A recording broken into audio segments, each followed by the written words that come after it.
Baik, selamat pagi, siang, dan malam. Perkenalkan, saya Made Wirasatya dengan NIM 2503010201112 di kelas AK 703 yang diajar oleh Ibu Arni Karina pada matkul Akuntansi Keuangan Lanjutan 2. Di sini saya akan mempresentasikan hasil dari UTS yang diberikan oleh Ibu Arni. Ada beberapa soal penjelasan dan beberapa contoh soal. Baik, kita langsung saja. Pada soal yang pertama adalah penjelasan terkait translasi, di mana translasi ini adalah mata uang asing saat proses penjabaran atau konversi laporan keuangan dari entitas anak perusahaan di luar negeri yang menggunakan mata uang asing ke dalam mata uang pelaporan perusahaan induk untuk tujuan konsolidasi. Translasi ini diatur dalam PSAK 10 jika di Indonesia dan di internasional itu oleh IAS 21. Dalam melakukan transaksi itu terdapat yang namanya mata uang fungsional, di mana mata uang fungsional ini menentukan metode mana yang kita ambil, karena dalam translasi ini terdapat dua metode yang bisa digunakan, di mana saat kita menggunakan mata uang asing sebagai uang fungsional, maka kita akan menggunakan metode kurs penutup atau current rate method. Sedangkan jika kita menggunakan mata uang rupiah, kita akan menggunakan metode temporal atau biasanya disebut dengan metode remeasurement. Pada current rate method ini, aset dan liabilitas itu menggunakan kurs penutup. Sedangkan ekuitas menggunakan kurs historis, pendapatan dan beban menggunakan kurs average, dan dividen menggunakan kurs tanggal pembayaran. Kemudian jika ada selisih, itu akan masuk ke ekuitas. Sedangkan saat menggunakan mata uang rupiah atau metode temporal itu berbeda, di mana aset di sini menggunakan kurs penutup masih sama. Aset non moneter itu menggunakan kurs historis dan beban menggunakan kurs historis juga, berbeda dengan current rate method. Dan perbedaannya satu lagi adalah di mana selisih itu masuk ke laba rugi, tidak masuk ke ekuitas. Di sini ada contoh sederhana dari current rate method, di mana jika diketahui bahwa kurs akhir tahun adalah 15.000, kemudian kurs historis adalah 10.000, dan kurs rata-rata adalah 14.000. Sedangkan di sini aset modal dan laba perusahaan itu adalah $1.000, 500 dolar, dan $500. Maka di sini aset akan menggunakan kurs akhir tahun 15.000, modal akan menggunakan kurs historis 10.000, dan laba akan menggunakan kurs rata-rata 14.000. Di sini terdapat selisih sebesar 3 juta. Jadi karena ini menggunakan current rate method, maka selisih itu akan diakui sebagai ekuitas.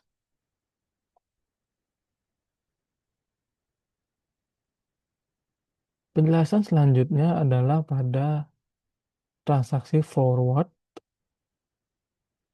dan transaksi swap, di mana transaksi forward ini adalah transaksi atau kontrak berjangka yang digunakan biasanya oleh perusahaan untuk melindungi nilai dari kurs saat melakukan pinjaman kepada bank biasanya. Eh, Mekanisme transaksi forward ini biasanya dibagi menjadi 3 tahapan. Yang tahapan yang pertama adalah pada saat kesepakatan atau deal date. Deal date ini adalah saat perusahaan dan bank itu sepakat melakukan pembelian di masa depan dengan kurs pada saat ini. Contohnya, jika kita datang ke bank pada 1 Januari dan sepakat untuk meminjam 1 juta dolar dengan kurs di hari ini adalah 10.000. Namun, kita tidak membayarnya pada hari ini. Ini hanya kontrak bahwa kita akan meminjam 1 juta dolar pada 3 bulan ke depan, yaitu 1 April 2025. Di hari ini, kita hanya menyepakati jumlah pinjaman dan kurs yang akan digunakan pada saat peminjaman pada 1 April 2005. Kita misalkan kurs saat ini di hari ini Januari 2025 adalah 10.000. Namun pada kontrak kita dan bank kita menyetujui kurs yang akan digunakan pada tanggal 1 April saat kontrak itu dibayar adalah 10.500. Jadi pada hari ini hanya terjadi kontrak kepada bank.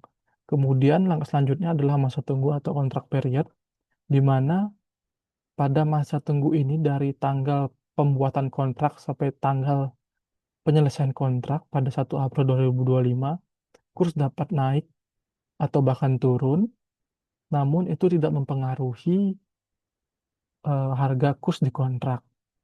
Yang ketiga adalah penyelesaian atau settlement date, di mana pada hari ini adalah hari penyelesaian kontrak pada 1 April 2025.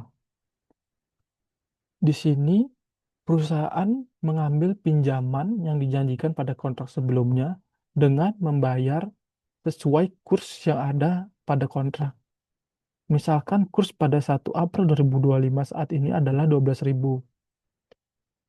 Namun kita sudah membuat kontrak pada tanggal 1 Januari menggunakan kurs yang kita sepakati dengan bank di angka 10.500. Jadi di sini ada selisih kurs sebesar 2.000. Maaf, sebesar 1.500. Jadi yang seharusnya kita bayar saat jika menggunakan kurs asli di 1 April adalah 1 juta dolar dikali dengan 12.000, yaitu 12 M. Kemudian karena kita sudah membuat kontrak pada 1 Januari sebelumnya di 10.500, maka kita hanya harus membayar di 10 M, 10,5 M. Jadi di sini ada bisa dibilang keuntungan sebesar 2,5 M karena selisih kurs di kontrak lebih kecil daripada selisih kurs saat itu. Selanjutnya adalah transaksi swap, di mana transaksi ini biasa disebut juga transaksi tukar guling. Sama-sama memiliki 3 tahap. Di tahap pertama adalah hari di mana kita meminjam dolar atau mata uang asing kepada bank dengan kurs saat ini, dan uang itu langsung bisa kita gunakan. Jadi bukan membuat kontrak untuk peminjaman di masa depan, tapi membuat kontrak peminjaman langsung pada hari itu juga. Misalkan kita meminjam 1 juta dolar dengan kurs 1 Januari 2005 adalah 10.000. Uang itu langsung bisa kita gunakan untuk keperluan perusahaan. Dan langkah kedua adalah parallel atau forward, di mana langkah ini dilakukan pada hari yang sama pada saat peminjaman, yaitu membuat kontrak pembayaran pada bulan-bulan berikutnya. Misalkan kita di 1 Januari meminjam 1 juta dolar dengan kurs 10.000. Lalu kita membuat kontrak pembayaran pinjaman 1 juta dolar itu di misalkan di perusahaan ingin membayar di 1 Maret 2025 dengan kurs yang telah kita janjikan kepada bank atau sepakati dengan bank adalah 10.500. Kemudian di tahap ketiga penyelesaian atau settlement, ini adalah hari H di mana kita berjanji untuk mengembalikan pinjaman kepada bank pada 1 Maret 2025 dengan membayar sesuai kurs sesuai kurs yang telah kita tanda tangani di kontrak 10.500. Misalkan kurs pada saat itu naik menjadi 2.000, namun kita akan tetap membayar sebesar 10.500. Intinya, eh, ini adalah metode peminjaman dolar atau mata uang asing lainnya dari bank dengan jaminan rupiah selama 3 bulan tanpa perusahaan itu pusing untuk memikirkan apakah kurs pada saat pengembalian pinjaman itu akan naik terlalu tinggi. Jadi biasanya perusahaan menggunakan metode-metode ini karena ya sudah yakin bahwa eh, kurs di masa depan itu akan mengalami kenaikan. Jadi perusahaan berusaha menggunakan kurs seminimal mungkin yang diperkirakan oleh perusahaan pada saat melakukan peminjaman. Eh, Selanjutnya, di sini kita akan menjelaskan laporan keuangan intern, di mana menurut PSAK nomor 3, di mana konsep dasarnya laporan keuangan intern ini adalah eh, bagian dari laporan keuangan perusahaan yang dibuat pada periode-periode lebih atau kurang dari 1 tahun, misalkan bulanan, triwulan, atau semesteran, dengan tujuan memberikan informasi terkini atau terupdate yang dimiliki perusahaan tentang bagaimana kinerja perusahaan pada bulan-bulan itu. Untuk penyajiannya itu biasanya diberikan 2 pilihan, apakah akan menyajikan laporan keuangan secara lengkap seperti laporan keuangan tahunan ataupun secara ringkas. Namun, jika menggunakan laporan secara ringkas, itu tetap ada laporan-laporan minimum yang wajib dilaporkan pada laporan keuangan tersebut. Misalkan seperti laporan posisi keuangan, laporan laba rugi dan penghasilan komprehensif, laporan perubahan ekuitas, laporan arus kas, dan catatan penjelasan tertentu. Laporan-laporan itu tentunya dibuat secara ringkas dan tetap dapat dipertanggungjawabkan. Untuk prinsip pengakuan dan pengukurannya itu tetap sama seperti pengakuan dan pengukuran untuk laporan yang 1 tahun, namun perbedaannya mungkin akan lebih banyak estimasi-estimasi yang dipakai, seperti estimasi persediaan akhir. Itu kita harus menggunakan estimasi untuk kedepannya, estimasi akhir berapa. Namun tetap eh, laporan harus andal dan dapat dipertanggungjawabkan.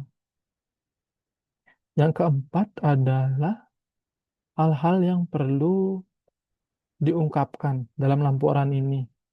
Karena laporan ini bersifat lebih cepat periodenya, bulanan, triwulan, atau semesteran. Laporan ini berfokus pada peningkatan kinerja. Jadi fokus laporan ini itu pada peristiwa yang signifikan. Tidak perlu mengulangi hal yang dilaporkan pada laporan-laporan sebelumnya. Selanjutnya, periode penyusunan laporan intern untuk perusahaan emiten, di mana pada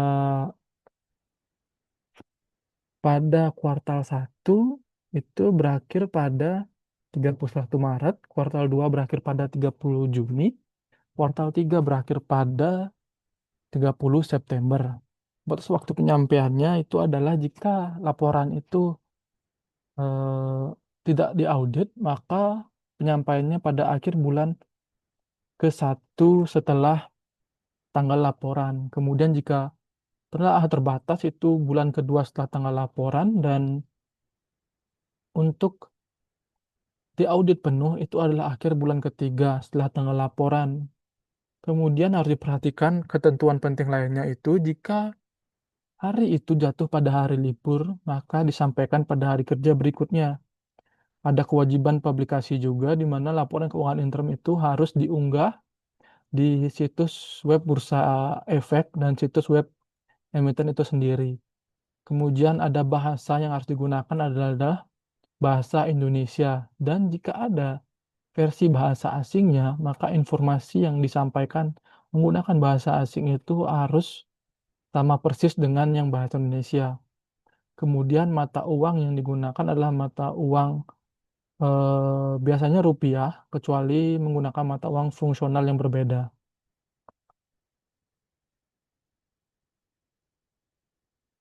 Selanjutnya adalah pembahasan mengenai soal kasus hitungan yang pertama.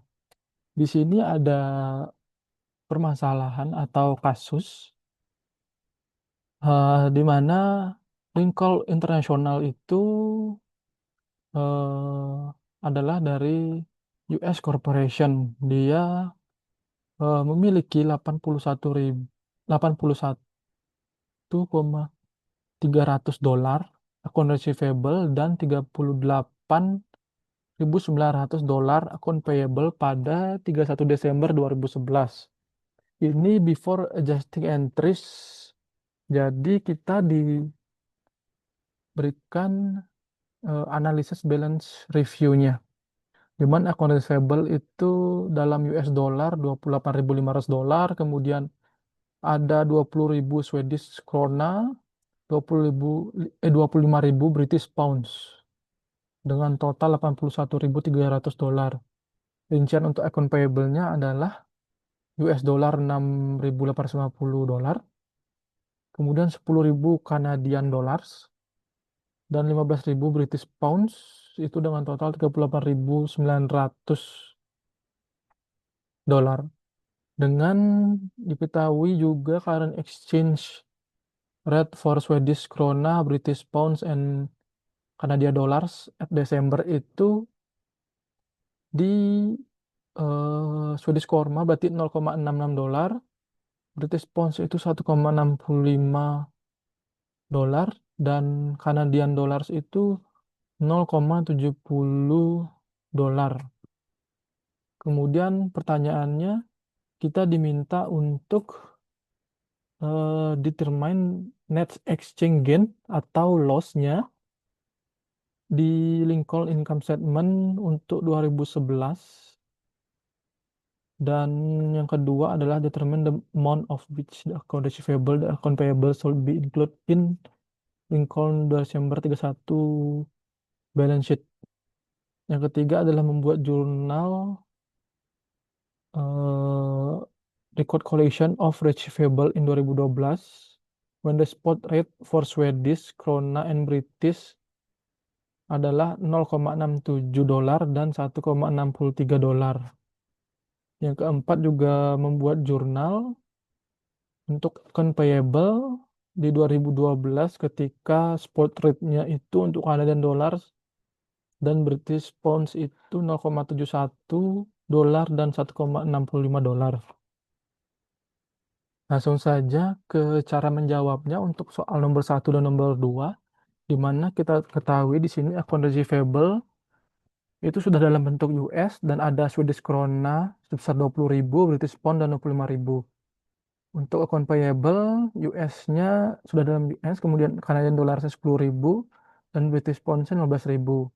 Di mana harga pada saat itu yang ditampilkan di soal adalah Swedish krona 11.800, British pound 41.000 dengan total 81.300. Kemudian akun payable-nya itu US 6.850, Canadian dollars 7.600 dan British pounds itu 24.450 dolar dengan total akun payable 38.900. Nah, dijelaskan di soal bahwa kurs yang digunakan oleh Swedish krona itu adalah 0,6 dolar, kemudian British pounds itu 1,65. Jadi langsung kita kalikan 20.000 dengan 0,66 didapat 13.200. Kemudian British pound 25.000 dikalikan 1,65 dapat 41.250. Jadi totalnya itu 82.950. Angka di balance sheet ini lebih besar daripada daripada daripada akun receivable di per booknya. Jadi harusnya kita mendapat akun receivable atau piutang itu di 81.300, namun karena selisih kurs ini kita menjadi mendapat 82.950. Jadi kita mendapatkan keuntungan 1.650. Sedangkan pada akun payable itu kurs pada Canadian dollars itu 0,7. Jadi 10.000 dikali 0,7 adalah 7.000. Pada British pounds itu 15.000 dikali 1,65. Jadi dapat 24.750. Di akun payables per booknya itu adalah 38.900 totalnya. Sedangkan setelah digunakan kursnya di balance sheet totalnya itu 38.600. Jadi akun payable atau hutang kita per book itu 38.900 lebih besar daripada di balance sheet 38.600. Jadi hutang kita itu di balance sheet menjadi lebih kecil sebanyak 300. Jadi total keuntungan yang kita dapat adalah 1.650 ditambah 300, yaitu 1.950. Kemudian untuk menjawab soal nomor 3 adalah membuat jurnal. Yang pertama adalah jurnal uang US-nya sendiri. Itu tidak ada, karena sudah menggunakan US dollar, jadi tidak ada kurs yang harus mengalihkan. Jadi langsung saya jurnalnya adalah cash pada akun receivable sebesar 28.500. Kemudian pada jurnal Swedish Kronanya itu terdapat disebutkan di soal bahwa menggunakan kurs 0,67. Kemudian 20.000 dikali 0,67 adalah 13.400. Jadi kita harus membayar eh, oh, jadi kita mendapat piutang sebesar 13.400, mendap 13.400. Kemudian akun receivable-nya di kredit sebesar 13.200 dan selisihnya menjadi exchange gains 200 karena terdapat selisih yang diakibatkan eh, perubahan kurs dengan British pounds adalah 25.000 dengan kurs yang digunakan adalah 1,63. Jadi 25.000 dikali 1,63 adalah 40.750. Sedangkan berarti jurnalnya cash-nya adalah 40.750. Kemudian akun receivable-nya adalah 41.250 seperti di balance sheet 41.250. Kemudian selisihnya adalah 500, itu masuk ke exchange loss karena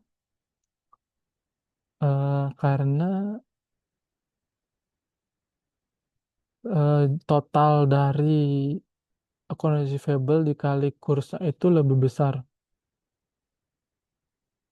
Jadi didapat exchange loss sebesar 500. Kemudian untuk menjawab nomor 4, mengerjakan akun payable, di mana untuk dolarnya langsung saja jurnalnya AP pada cash karena sudah dalam bentuk dolar sebesar 6.850. Jadi kita mengeluarkan untuk membayar hutang sebesar 6.850. Kemudian Canadian dollarsnya di sini sebesar 10.000 dan kurs saat ini adalah 0,71 atau jika dikalikan 7.100. Sedangkan pada balance sheet itu akun payable kita 7.000. Jadi akun payable yang dihapuskan tetap 7.000 cash yang kita bayarkan 7.100. Jadi di sini karena kurs yang di akhir kita gunakan saat membayar adalah lebih besar, maka kita mendapatkan eh, loss, di mana exchange loss sebesar 100. Pada British Pounds, di sini kita punya 15.000 dengan kurs saat ininya yang kita gunakan adalah 1,62 dikalikan menjadi 24.300. Sedangkan akun payable kita di balance sheet itu 24.750 dan cash yang harus kita bayarkan 24.300. Jadi di sini ada selisih di mana akun payable kita lebih besar dari uang yang kita bayarkan. Jadi selisihnya itu sebesar 450 itu masuk ke exchange gain. Nah, ini karena kurs yang digunakan saat membayar dan di balance sheet itu berbeda. Lebih besar kurs pada saat harus membayar ini sebesar 1,62. Kita beralih ke soal kasus hitungan 2. Eh, di sini PL acquire all the outstanding capital stock of Show of London on Januari 1, 2011 for $800.000 when the exchange rate for British pound was 1.6 dollar, and so stockholders equity consists of 400.000 capital stock and 100.000 retained earnings dalam bentuk pounds. So functional currency is the British pound. Balance sheet account for January 1, 2001 in British pound and US dollar are summarized as follow. Kita diberikan data terkait eh, laporan balance sheet dari South of London-nya, di mana dijelaskan di sini ada cash, receivable, inventory, equipment, dan depreciation, account payable, capital stock, dan return earnings dengan bentuk pounds dan exchange rate-nya, di mana totalnya itu dalam bentuk pounds 900.000 pounds dan dolarnya 1.440.000 dolar. Di sini juga diberikan informasi exchange rate for 2011, di mana current exchange rate Januarinya 1,6, average change rate-nya itu 1,63, kemudian rate forecast dividend 1,62, ada current exchange rate-nya di Desember 31 itu 1,65. Kemudian diberitahukan adjusted trial balance menggunakan British Pounds di Desember 31 itu sebesar 1.500.000. Berarti ada kenaikan 600 pounds dari balance sheet di Januari 1.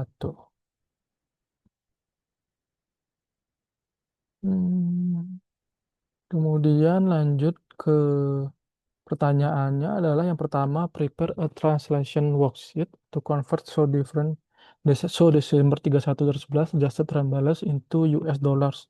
Berarti kita merubah pounds-nya menggunakan kurs menjadi US dollars. Kemudian kedua adalah membuat journal entry on PL books to account for the investment in show for 2011. Yang ketiga adalah directly compute the transaction gain or loss. Jadi kita menentukan itu di translation itu kita untung apa rugi. Langsung saja ke cara menjawab soal yang pertama, itu kita diminta untuk membuat translation worksheet. Di sini kita bisa lihat dalam British Pounds itu eh, totalnya ada 1.500.000 seperti di soal, dan di sini kursnya menggunakan beda-beda. Di sini kita menggunakan current rate ratio, di mana aset itu seperti cash, account receivable, inventories, equipment itu semuanya menggunakan kurs sebesar 1,65, di mana 1,6 kurs 1,65 ini adalah current exchange rate Januari pada Januari 1 itu 1,6, dan current exchange rate Desember 31 itu 1,65. Jadi kita menggunakan 1,65 current exchange rate pada Desember saat kita melakukan transaction worksheet-nya untuk cash, consumable, inventory, dan equipment.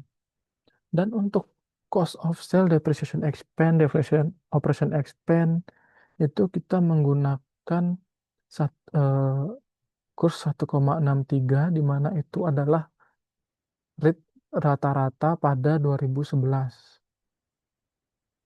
Untuk dividen sendiri itu menggunakan kurs 1,62, itu khusus diberitahukan di soal. Dan jika dirubah dalam US dollars, itu totalnya kita mendapat 2.463.500 dolar. Kemudian pada kredit, di accumulated depreciation dan account payable itu kita menggunakan current rate kursnya pada 31 Desember sebesar 1,65. Kemudian untuk capital stock dan retained earnings kita menggunakan 1,6. Ini adalah kurs kurs pada eh, current exchange pada 1 Januari sebesar 1,6. Kemudian salesnya itu menggunakan kurs sebesar 1,63. Ini menggunakan average kurs pada 2011. Jadi jika di total semuanya itu eh, lebih rendah dari 2.463.500. Disitulah selisih yang tadi, ada selisih 25.500 karena menggunakan current rate method. Jadi kita memasukkan selisih itu ke equity sebesar 25.500. Jadi balance antara aset, liabilities, dan equity-nya sebesar 2.463.500 dolar. Kemudian untuk membuat jurnal entries di 2011, pada 1 Januari saat melakukan investasi awal, itu jurnalnya investment info pada cash, karena kita mengeluarkan cash untuk melakukan investasi sebesar 800.000 dolar. Kemudian untuk mencatat eh, dividends yang kita dapat dari show itu sepanjang 2011, itu jurnalnya cash pada investment info sebesar 48.600.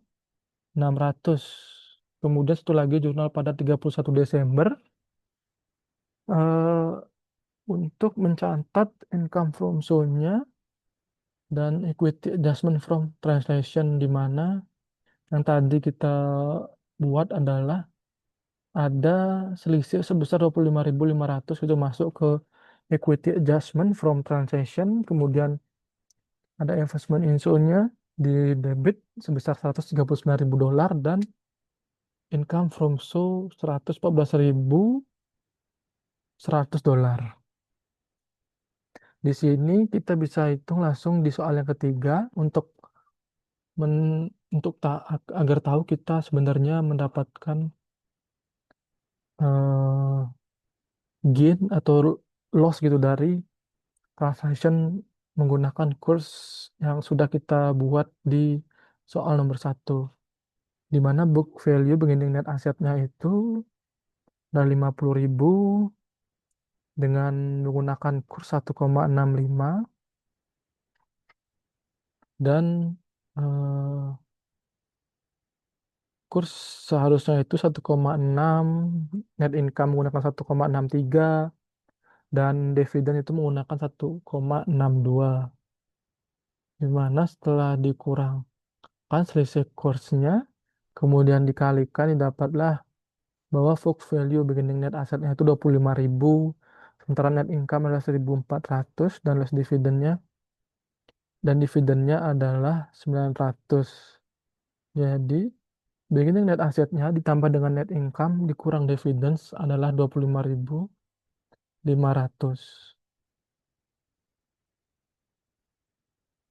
Baik, sekian eh, presentasi UTS yang saya buat. Semoga jawabannya bisa memuaskan Ibu Arni, dan terima kasih untuk waktunya.